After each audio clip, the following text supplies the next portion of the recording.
Bueno, vamos a meternos con el capítulo más económico, más financiero, si se quiere, con Leandro Gavín y me acompaña Ramiro Castiñeira, ahora Sí. director de Econométrica. ¿Cómo estás, Ramiro? Buen día.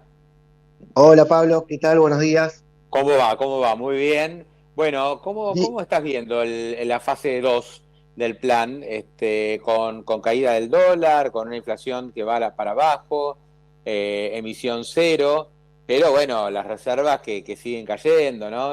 Algunos hablan de reservas negativas netas por más de 5.000 millones ya.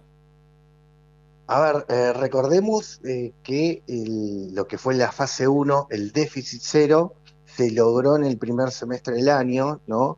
En el gobierno nacional, lo que es el déficit total del Estado eran 90.000 millones de dólares anualizado, lo que fue el cierre del 2023, equivalente a 15 de punto del PBI, equivalente a dos préstamos del FMI del 2018, para tener una idea de lo que estábamos hablando, la magnitud del déficit que habían dejado. Y en el primer semestre del año, primero se hizo un ajuste en las cuentas públicas de un tercio del tamaño del gasto público, lo cual permitió lograr el equilibrio fiscal en la parte del Tesoro Nacional, y en simultáneo se trabajó para desarmar todo lo que fue la bola de las LELIC y la emisión endógena que generaba, que se tardaba más o menos entre 6 a 7 meses, y hoy por primera vez podemos decir de que el Estado argentino ya no tiene déficit alguno, por primera vez en la historia casi, podemos decir este número. Es algo realmente trascendental lo que está sucediendo, y este déficit cero que se logró, recordemos que si bien, por ejemplo, después del 2001 también existió cierto superávit, ese superávit existió porque se habían impuesto retenciones, se había dejado de pagar la deuda, y en simultáneo el gasto público se había licuado a proporciones bíblicas, a punto tal que la jubilación había caído a $50 a precios de hoy. Por lo tanto, eh, sin llegar a todas esas cuestiones, de hecho no fue, no es esa la realidad. Tener hoy su fiscal es un punto no menor, o por lo menos equilibrio fiscal. Y ese equilibrio fiscal dio paso a lo que es la segunda etapa, la segunda fase, que es el emisión cero. Justamente como el gobierno nacional ya no tiene al Estado bobo que le está pidiendo todo el día plata para financiamiento del déficit fiscal, es que el Banco Central ahora puede decir, bueno, yo ya no emito más un peso. Y esto es el famoso emisión cero, que va a tener como consecuencia una caída, y una drástica caída del proceso inflacionario que está viviendo la Argentina, que si bien ya bajó un montón, de 25 posiblemente al 4% esté cerrando este mes de julio de inflación mensual, es muy posible que continúe cayendo, y a velocidad muy importante, a punto tal que es muy probable que veamos inflaciones de 1% mensual mismo este año. Vos estás midiendo todos los meses la inflación o semana a semana. La verdad que venís muy bien, Ramiro, con esa medición. En pocos meses creo que te transformaste en un referente, ¿no? De esta medición semanal, que no es fácil, y luego cómo proyectás las mensuales. Julio claramente viene por debajo del 4, ¿no? Sí, a ver, la tecnología permite poder hacer un pequeño trabajo de scrapping. Scrapping es levantar todos los precios, por ejemplo, de algunos supermercados online. Nosotros trabajamos con tres supermercados online en particular, levantando más de 8.000 precios, y lo cual, después que hace uno el trabajo, después es solo apretar un enter y la computadora hace todo el trabajo, tarda casi Sí. 4 horas en levantar toda la información, pero bueno, nos permite sí estimar muy bien el seguimiento de lo que es alimentos y bebidas, lo tenemos muy, muy en línea con lo que después termina publicando el INDEC. Pero bueno, al margen de la metodología, acá lo importante era esta cuestión macroeconómica que te decía, de que como el Estado ahora tiene equilibrio fiscal, ya no necesita el financiamiento monetario, y como no necesita el financiamiento monetario, Argentina apagó la maquinita de emisión monetaria, y en consecuencia Argentina se va directo a tasas de inflación normal como tiene el resto del mundo. Mira, las proyecciones ya se empiezan a hablar para el año que viene por debajo del 25%, y es muy posible que queden todas muy holgadas. Si uno mira el REM, el último REM que publicó el Banco Central con datos de consultoras, todavía la expectativa hace un mes, porque esto va cambiando muy rápido, pero hace un mes la expectativa era que la inflación se mantuviera arriba del 4% prácticamente hasta fin de año, ¿no? O sea, como que llegó al 4, 4,2, 4,5 y mantenían esos niveles prácticamente hasta diciembre. Eso me Ujú. parece que ya ha cambiado y contrasta mucho con lo que vos mencionabas recién, que es posible que algún mes, no sé, me imagino noviembre quizás, porque diciembre es un mes más complicado estacionalmente, pero noviembre que más tranquilo, vos decís que por ahí puede dar abajo del 1%. Es que estamos muy acostumbrados a la inercia del proceso de constante emisión monetaria, a punto tal que ya casi que no lo podemos creer que la inflación colapse a niveles todavía mucho más bajos. Pero no tengas dudas, pues si si uno hace silencio ya no escucha más la máquina de emisión monetaria. Es algo que nunca sucedió en la Argentina.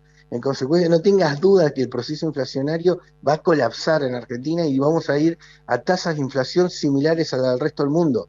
Porque, a ver, la inflación siempre es un fenómeno monetario.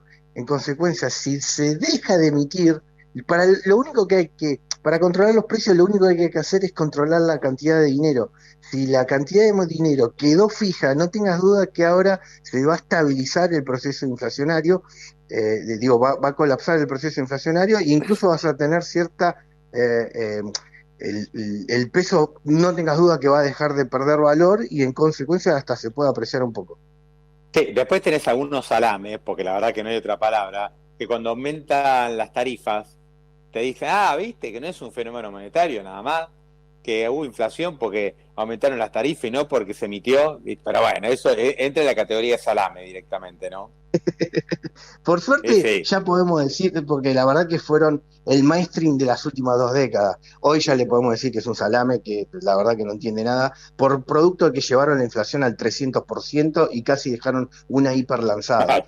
Y ahora, a ver, hay que entender que el proceso, los precios, ¿no? La información viaja a través de los precios. Y hay precios que se actualizan rápidos y hay precios que no se actualizan rápido. Por ejemplo, estamos siempre mirando el dólar porque se actualiza a toda la información disponible de manera inmediata, pero después, por ejemplo, tenés un contrato de trabajo, tenés un contrato, imagínate, de alquilar un inmueble, donde el precio se pactó y se queda fijo casi, suponete, 1, 2 o 3 años. En consecuencia, vos fíjate que a medida según cómo está la estructura de contratos de cada sector, de cada precio en particular, va a ser que va a tener la posibilidad de actualizarse a la última información disponible. Por eso algunos precios se actualizan de manera inmediata y otros hay que respetar los contratos firmados, hay que esperar a que se venza el contrato, se actualiza, ¿no? Lo que llamamos, por ejemplo, la lista de precios cuando te la manda el proveedor, se actualiza la lista de precios y en consecuencia la información, vos fíjate que va viajando a través de los precios, no todos a la misma velocidad, pero no tengas dudas que el que dio el empujón inicial fue la caída del valor del peso por exceso de emisión monetaria. Finalmente, lo que se actualiza es el numerador, en el sentido de que la moneda, uno de sus roles es justamente ser unidad de cuenta. Si lo que perdió valor es justamente la unidad de cuenta, cuando te mandan la nueva lista, no es que perdió valor el trabajo de la gente, lo que perdió valor es la unidad de cuenta y lo vas a ver reflejado en una suba de precios. Ahora, como se apagó la maquinita, la unidad de cuenta, el valor, el número con que se va a dividir, se estabiliza y por lo tanto colapsa el proceso inflacionario. Ujú. Bueno, vamos a permitir también a nuestro lobizón, a Leandro Gavín, para que se incorpore a la charla. Lobizón, te escucha Ramiro Castiñeira. ¿Qué haces, Ramiro? ¿Cómo te va? ¿Todo bien? ¿Qué tal? ¿Cómo estamos? Bien, bien, bien, bien. Ramiro, ahí vos hablás, obviamente, ¿no? Parece que el gran triunfo del gobierno es esto de mantener, digamos, el superávit fiscal, hay una baja de la inflación. Quienes critican un poco, digamos, el resultado final o dicen, bueno, ojo, pero hablan de el ancla del tipo de cambio, ¿no? Atraso del tipo de cambio, un tipo de cambio que luce, por lo menos, contra algunos dólares financieros, más bajo. De hecho, el gobierno sale a intervenir la brecha para que esto baje. Cuando el gobierno unifique, ¿vos confiás que el gobierno puede unificar un tipo de cambio bajando la brecha que no tenga impacto en los precios para adelante? ¿O el gobierno cree que, o vos creés también que bueno, inevitablemente cuando se unifique puede ser que haya un pequeño saltito del tipo de cambio. O algunos dicen, bueno, la verdad que vos tenés hoy entre el tipo de cambio importador y la brecha bajando, en realidad la brecha real está más cerca del 15 que el 35, que es la que ves hoy en los papeles. A ver, sí, punto número uno. Dentro de la brecha, vamos a redondear que estaban 40, ese 40 tiene 20 puntos nada más que de impuesto país. Por lo tanto, la real brecha es 20%. Y ese 20% empieza a colapsar justamente por el producto de que se frene la maquinita. Es decir, se está trabajando macroeconómicamente todo lo necesario como para eh, eh, reducir completamente la brecha y en consecuencia, una vez que lográs la liberación cambiaria, la posibilidad de un salto o un impacto fuerte sobre los precios sea casi imperceptible. Vos fíjate que en diciembre, si vos liberabas todo en diciembre con la macroeconomía destruida, el tipo de cambio libre a precios de hoy serían 3.000 pesos. Es decir, iríamos, obviamente si vos hacías eso, Argentina entraba directamente en un colapso macroeconómico de proporciones bíblicas, recordando de que estábamos a la puerta de una hiper, porque 3.000 pesos directamente rompe todos los contratos de la economía, entonces o sea, finalmente colapsa todo. Lo que se hizo fue trabajar la macroeconomía como para vos, fíjate que ahora si le verás todo, el precio de mercado, hoy el mercado te está diciendo que el libre es 1.300 contra el 3.000 de una economía que tenía déficit fiscal equivalente a 90.000 millones de dólares. Ahora una economía que tiene déficit fiscal cero, si vos liberás todo es 1.300. Y si ahora Igual ahí, la Ramiro, digo, parte, déjame no cerrar con sabemos esto, cuál es la el... parte Sí, importante del fase 2 no solo es dejar de emitir emisión cero, sino ahora es secar la plaza de pesos, el excedente de pesos que quedó en la economía. Justamente, si se logra secar la plaza de pesos, vos vas a poder liberar el tipo de cambio casi sin tener salto. claro. Lo que pasa ahí, Ramiro, que no sabemos en realidad cuánto vale el dólar, porque el dólar está intervenido por todos lados. Digamos, el gobierno tira el dólar blema, el contado con liquidación, ahora vende los dólares del MUL. La realidad que decir cuál es el tipo de cambio de la Argentina, eso lo sabremos el día que no intervenga más el gobierno y se libere el mercado, ¿no? Porque el 1.300 o el 1.265 ayer el contado con liqui, uno no puede decir que es el tipo de cambio de mercado porque es un tipo de cambio intervenido. A ver, ese mismo tipo de cambio intervenido en diciembre era 3.000 pesos el libre. O sea, tomemos libre del máximo y como la máxima representación de lo que es el mercado, ¿no? El libre entraba a precios de hoy 3.000 pesos en diciembre y hoy está 1.300. En consecuencia, algo te está diciendo de que la macroeconomía está cambiando y en consecuencia el peso se está fortaleciendo, o en consecuencia la expectativa que se destruya el peso colapsó directamente y se está estabilizando. Me parece que en este periodo del fase 2, donde no solo se dejó de emitir, sino ahora también vas a secar la plaza, el secar la plaza es justamente que ahora vos viste que el nivel de actividad empezó a rebotar según los propios indicadores oficiales. Y de hecho está impulsado principalmente que con el colapso de la inflación, los ingresos reales de la población empiezan a mejorar, se le va a sumar que el crédito a privados por primera vez también va a tener un rol en la macroeconomía. Digo por primera vez porque Argentina, al tener déficit fiscal, todo el ahorro de los argentinos se iba a financiar al Estado, al déficit fiscal. Ahora, como el Estado tiene equilibrio, los bancos se encuentran en la situación que tienen que prestarle a alguien el dinero y están desesperadamente recordando cómo era el trabajo de un banquero y mirando nuevamente propuestas del sector privado de dónde invertir y empieza a prestarle al sector privado. Entonces, la recuperación del salario y la recuperación del crédito es el puntapié inicial para la recuperación del nivel de actividad económica que estamos viendo. Esa recuperación del nivel de actividad económica en un contexto de emisión cero te va a empezar a demandar base monetaria. Esa base monetaria, el sector privado, en este contexto de emisión cero, solo la va a conseguir si vende la liquidez disponible hoy, por ejemplo, en LEFI y LECAP. Es decir, el sector privado, si quiere más base monetaria, más pesos, porque está aumentando su nivel de actividad, va a tener que venderle al Estado la deuda que le había comprado en su momento y el Estado va y le devuelve los pesos que le había dado en su momento. Vos fíjate, de esa manera se empieza a secar la plaza, de manera más, todo de manera endógena, demanda genuina del sector privado de base monetaria y por lo tanto no es inflación.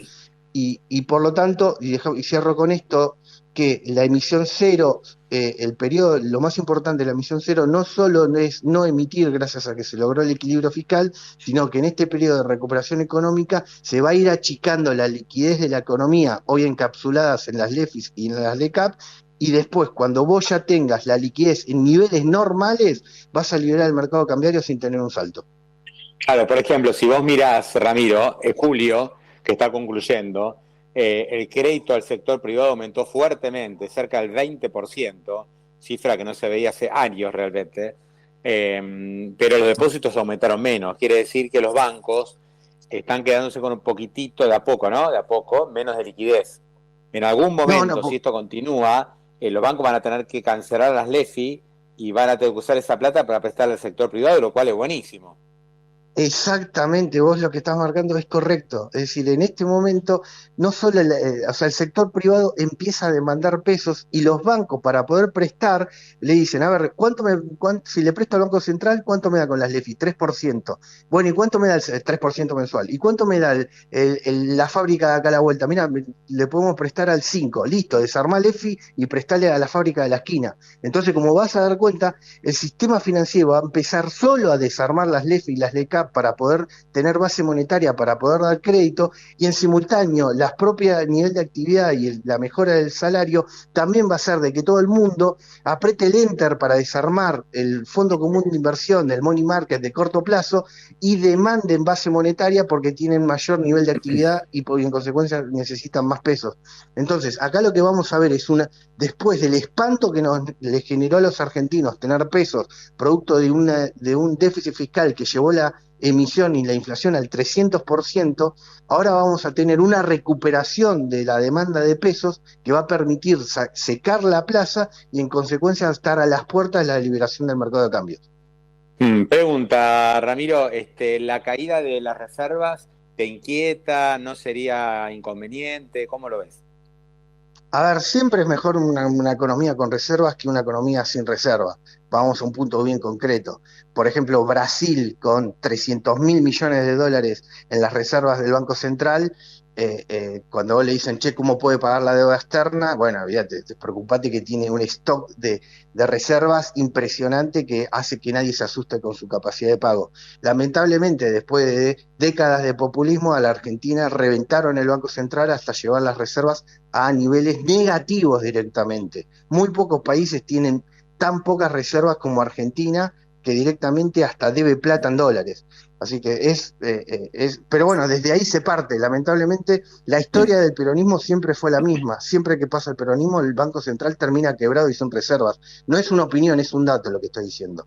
Bueno, nuevamente pasó el peronismo, reventó el Banco Central, quebró el Banco Central, no quedó un solo dólar y desde ahí se parte.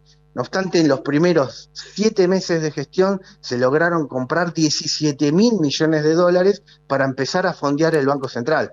Falta un montón, sí, pero bueno, primero hay que parar el proceso inflacionario. Ramiro, abrazo grande, muchísimas gracias como siempre. Por favor, saludos.